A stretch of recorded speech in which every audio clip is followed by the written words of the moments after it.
വിശദമായ റിപ്പോർട്ടുകളിലേക്ക് 4 പതിറ്റാണ്ട് മുമ്പ് റവന്യൂ വകുപ്പ് പട്ടയം നൽകിയ ഭൂമിയിൽ താമസിക്കുന്ന ആദിവാസികൾ ഉൾപ്പെടെയുള്ള 24 കുടുംബങ്ങൾക്ക് വനം വകുപ്പിന്റെ കുടിയിറക്ക് ഭീഷണി.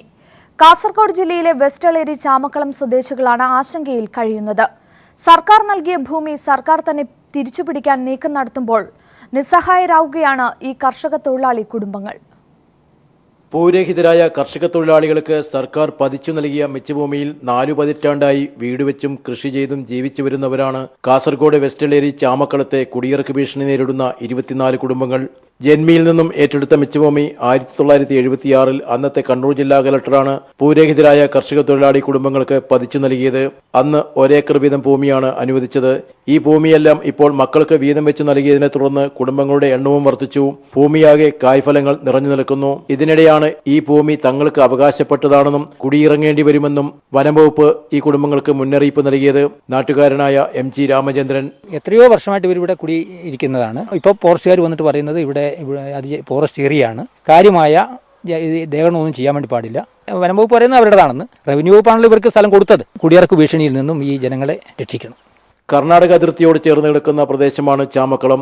റവന്യൂ വകുപ്പ് പട്ടയം നൽകുമ്പോഴോ ഭൂമി കൈമാറുമ്പോഴോ ഇടപെടൽ നടത്താതിരുന്ന വനം വകുപ്പ് 4 പതിറ്റാണ്ടിന് ശേഷം കുടിയിറക്ക് ഭീഷണി ഉയർത്തുകയാണ്. റവന്യൂ വനം വകുപ്പ് തർക്കങ്ങൾ സർക്കാർ തലത്തിൽ പരിഹരിക്കണമെന്നും കുടിയിറക്കിൽ നിന്നും തങ്ങളെ സംരക്ഷിക്കണമെന്നുമാണ് ഈ കുടുംബങ്ങൾ ആവശ്യപ്പെടുന്നത്. റവന്യൂ ഡിപ്പാർട്ട്മെന്റും വനം വകുപ്പും തമ്മിലുള്ള തർക്കത്തിന്റെ ബലിയാടുകളാണ് കാസർഗോഡ് വെസ്റ്റ് എളേരി പഞ്ചായത്തിലെ ചാമക്കളത്തെ 24ഓളം കുടുംബങ്ങൾ. ഏതു സമയത്തും ഈ കുടുംബങ്ങളെ ഇവിടെ നിന്നും കുടിയിറക്കാനുള്ള നീക്കത്തിലാണ് വനം വകുപ്പ് അധികൃതർ. ക്യാമറാമാൻ ഷൈജു പിലാത്രയ്ക്കൊപ്പം സണ്ണി ജോസഫ്. കൂടുതൽ വിവരങ്ങൾ നൽകാൻ സണ്ണി ജോസഫ് തന്നെ എത്തുകയാണ് ലൈവിൽ. സണ്ണി, ആദിവാസികൾ ഉൾപ്പെടെയുള്ള 24 കുടുംബങ്ങളാണ് ഇപ്പോൾ വനം വകുപ്പിന്റെ ഭീഷണിക്ക് ഇരയായിരിക്കുന്നത്. 40 വർഷത്തോളം തങ്ങളുടെ ഭൂമിയായി അനുഭവിച്ച് പിന്നീട് അത് വനം വകുപ്പിന്റെ ഭൂമി എന്ന് പറയുമ്പോൾ നിസ്സഹായരായി നോക്കി നിൽക്കാൻ മാത്രമല്ലേ കർഷക കുടുംബങ്ങൾക്ക് ആകുന്നുള്ളൂ? 1976 അന്ന് കാസർഗോഡ് ജില്ല നിലവിൽ വന്നിട്ടില്ല. അന്ന് കണ്ണൂർ ജില്ലയുടെ ഭാഗമായിരുന്ന കാസർഗോഡ് ഇന്നത്തെ ജില്ല. അന്നത്തെ ജില്ലാ കലക്ടർ 1976-ൽ 24ഓളം കർഷക 36ഓളം കർഷക കുടുംബങ്ങളുണ്ട്. അവര് പിന്നീട് കർഷക തൊഴിലാളി കുടുംബങ്ങളുണ്ട്. പിന്നീട് പലരും സ്വദേശം വിട്ടുപോയി. ശേഷിക്കുന്നത് ഇപ്പോൾ 24ഓളം കുടുംബങ്ങളാണ്. അത് തന്നെ അച്ഛൻ വഴി കിട്ടിയിട്ടുള്ള ഭൂമിയിൽ പിന്നീട് ഭാഗോടമ്പടി നടത്തി ജീവിക്കുന്നവരാണ്. 40 വർഷം മുമ്പ് ഇവർ സർക്കാരിന്റെ പട്ടയം ലഭിച്ച് സർക്കാർ അളന്നു കൊടുത്തിട്ടുള്ള ഭൂമിയാണ്. അന്ന് 1 ഏക്കർ വീതമായിരുന്നു. ഇന്നിപ്പോ പല സ്ഥലത്തും 40-30 സെന്റ് സ്ഥലം വീതം മാത്രമാണുള്ളത്.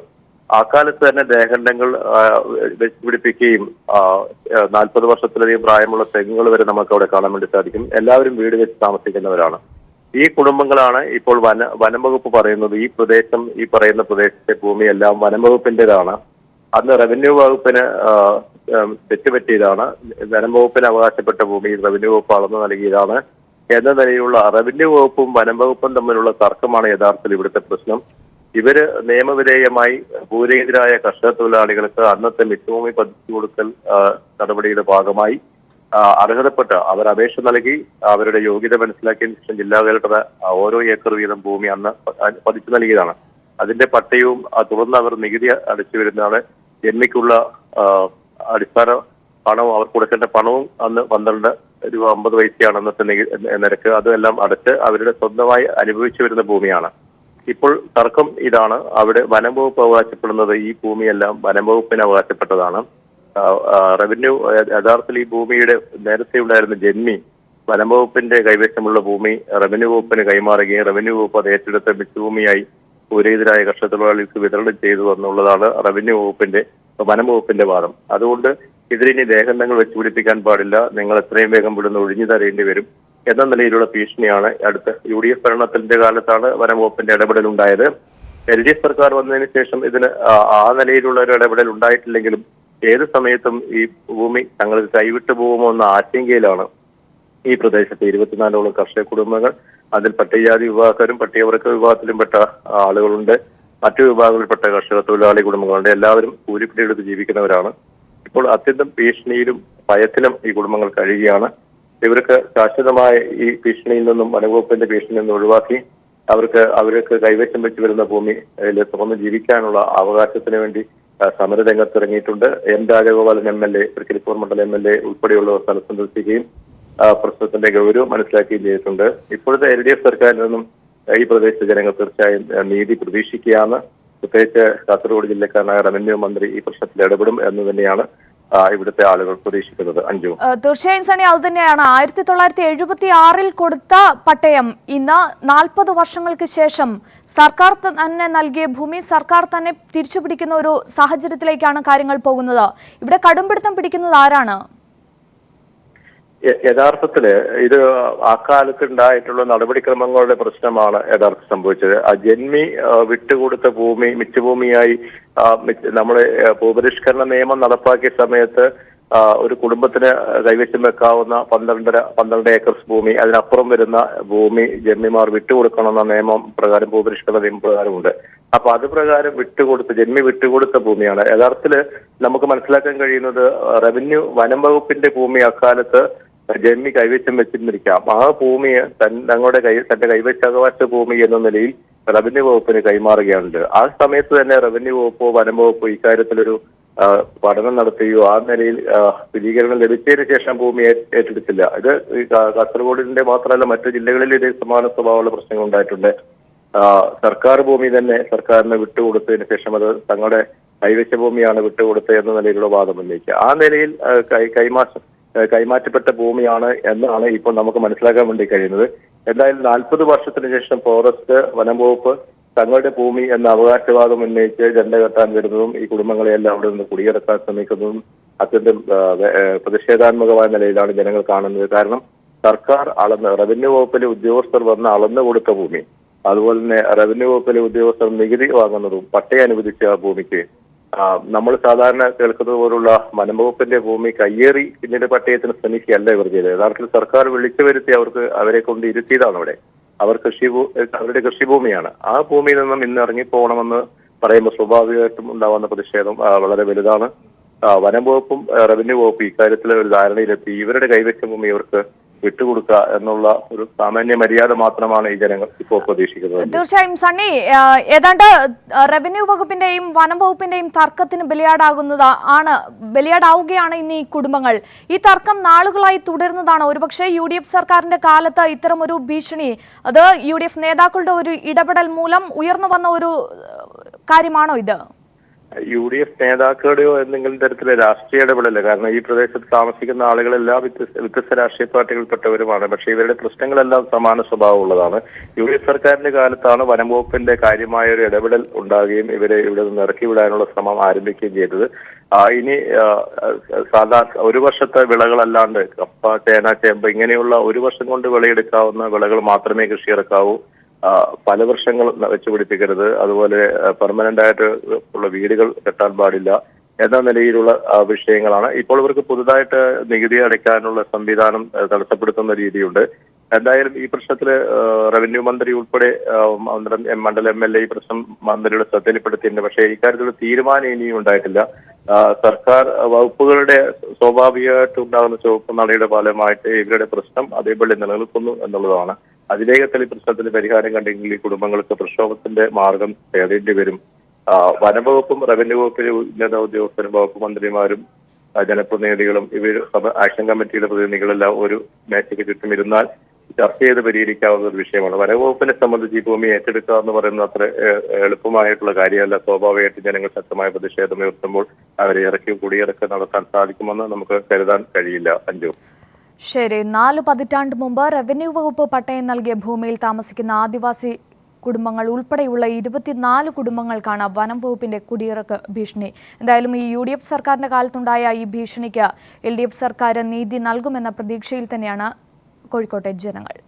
ഇന്ന് കർക്കിടക ബാബുവലി. സ്നാനഘട്ടത്തിൽ പിതൃതർപ്പണ ചടങ്ങിനായി പുരോഗമിക്കുകയാണ്. തിരുവനന്തപുരം തിരുവല്ലം ക്ഷേത്രം, ആലുവ, മണപ്പുറം, തിരുനാവായ എന്നിവിടങ്ങളിൽ പതിനായിരങ്ങളാണ് ബലിയിടാൻ എത്തിക്കൊണ്ടിരിക്കുന്നത്. തിരുനാവായയിൽ നിന്നും സ്വാലിഹ് ചേരുകയാണ്. സ്വാലിഹ്, പിതൃതർപ്പണ ചടങ്ങുകൾ ഏതു രീതിയിലാണ് പുരോഗമിക്കുന്നത്? വലിയ രീതിയിലുള്ള ഒരു ജനങ്ങളുടെ തിരക്ക് അനുഭവപ്പെടുന്നുണ്ടോ? അഞ്ജു, ബലിതർപ്പണത്തിനായി ആയിരങ്ങളാണ് തിരുനാവായ നാവാമുകുന്ദ ക്ഷേത്രത്തിൽ എത്തിക്കൊണ്ടിരിക്കുന്നത്. പുലർച്ചെ 2 മണി മുതൽ ആരംഭിച്ചിട്ടുണ്ട് ബലിതർപ്പണ കർമ്മങ്ങൾ. ഇന്നലെ രാത്രി മുതൽ തന്നെ വലിയ തിരക്ക് ക്ഷേത്ര പരിസരത്തുണ്ടായിരുന്നു. വിപുലമായ സൗകര്യങ്ങളാണ് ഇത്തവണ ബലിതർപ്പണ കർമ്മങ്ങൾക്കായി ഒരുക്കിയിരിക്കുന്നത്. 14 കർമ്മികളുടെ നേതൃത്വത്തിലാണ് ഇപ്പോൾ ചടങ്ങുകൾ പുരോഗമിച്ചു കൊണ്ടിരിക്കുന്നത്. രാവിലെ 2 മണിക്ക് ആരംഭിച്ച ചടങ്ങുകൾ ഇപ്പോഴും തുടർന്നുകൊണ്ടിരിക്കുകയാണ്. 12 മണി വരെയെങ്കിലും ഈ ഒരു തിരക്ക് ഉണ്ടാവുമെന്ന് തന്നെയാണ് കരുതുന്നത്. വലിയ തിരക്ക് മലബാറിലെ മറ്റു ക്ഷേത്രങ്ങളിലും വരക്കലിലും തിരുനെല്ലിയിലുമെല്ലാം വലിയ തിരക്ക് അനുഭവപ്പെടുന്നുണ്ട്. പ്രധാനമായും തിരുനാവായ ക്ഷേത്രത്തിൽ തന്നെയാണ്.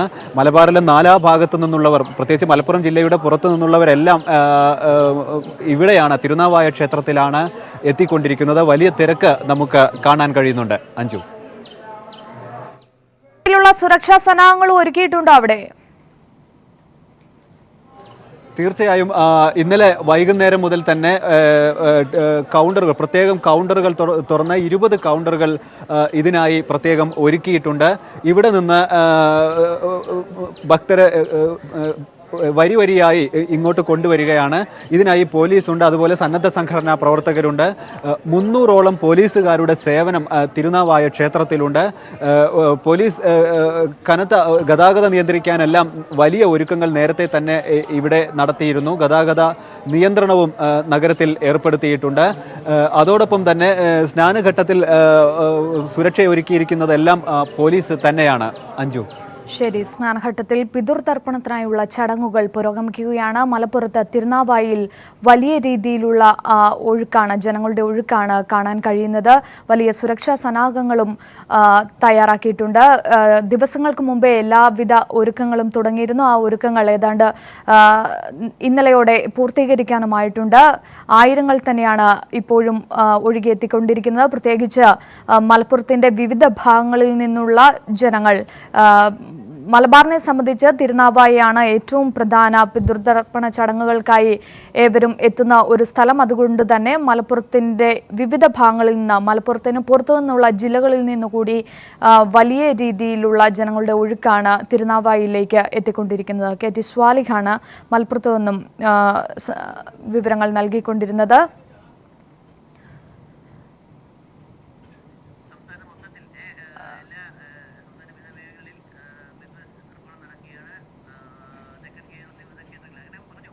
ഓക്കെ, സംസ്ഥാനത്തിൻ്റെ വിവിധ ഭാഗങ്ങളിൽ ഇപ്പോൾ പിതൃതർപ്പണ ചടങ്ങുകൾ പുരോഗമിച്ചുകൊണ്ട് ഇരിക്കുകയാണ്. പുലർച്ചെ ഏതാണ്ട് 2:30 തന്നെ പിതൃതർപ്പണ ചടങ്ങുകൾ ആരംഭിച്ചു കഴിഞ്ഞു. ഈ ഒരു തിരക്ക് വൈകുന്നവരെയും നീളാനുള്ള സാധ്യത ആണ് ഇപ്പോൾ നിലനിൽക്കുന്നത്.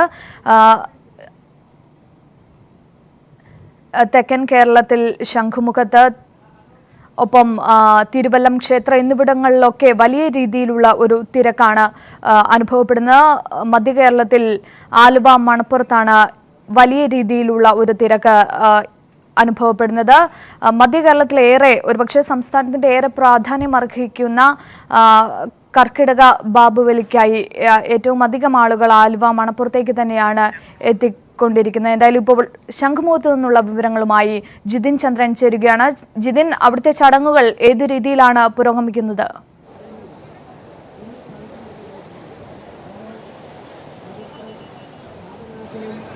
അഞ്ജു, ഇതിനോടകം തന്നെ ആയിരക്കണക്കിന് വിശ്വാസികളാണ് തിരുവനന്തപുരത്ത് ഇവിടെ ശംഖുമുഖം തീരത്തെത്തി പിതൃതർപ്പണ ചടങ്ങുകൾ ചെയ്ത് മടങ്ങിയത്. ഇപ്പോഴും ഒട്ടേറെ പേര് ഇവിടെ പിതൃതർപ്പണം ബലിയിട്ടുകൊണ്ടിരിക്കുകയാണ്.